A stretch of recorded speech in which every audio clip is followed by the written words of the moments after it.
Video game numbers against a sub-500 Toronto team are fun.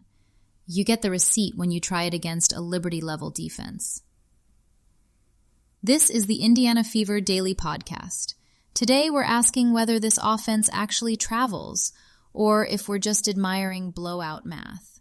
And I'm done with people waving the preseason Liberty blowout around like it's proof.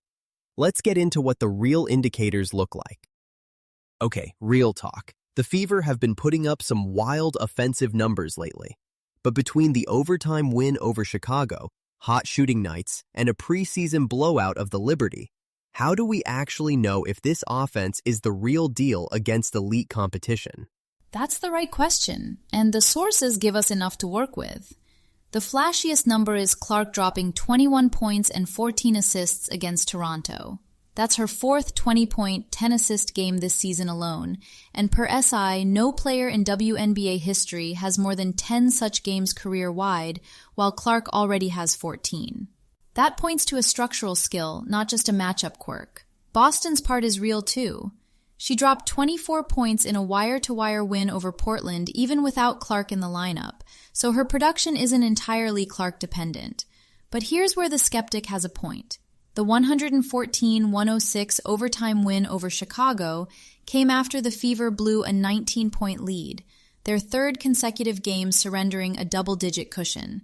And Clark herself flagged the issue post-game, saying the offense can't consistently get into its best two-man actions when the defense isn't generating stops. And when Indiana actually faced the Liberty in a regular season game, they lost 83-75. So yeah, the ceiling is real. We're still learning how solid the floor is. Clark specifically pointed to more two-man action with Boston as the key.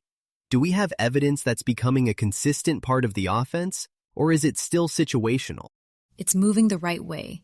Clark went 5 of 10 from 3 against Connecticut, but she was also getting downhill and drawing fouls in back-to-back 25-point games. That looks like an offense expanding beyond one mode instead of just riding one hot action. The thing to watch is simple. When Indiana gets Liberty-caliber teams again, can they stay with those Clark-Boston dribble handoff and ball screen sets in the fourth quarter, or do they fall back into isolation when the lead gets tight? That late-game discipline, more than the box score totals, is the stress test. If you're enjoying Indiana Fever Daily Podcast, take a second to subscribe and leave a review wherever you're listening. It really helps other Fever fans find the show, and we appreciate you being here. You'll find links to every story we talked through today in the show notes.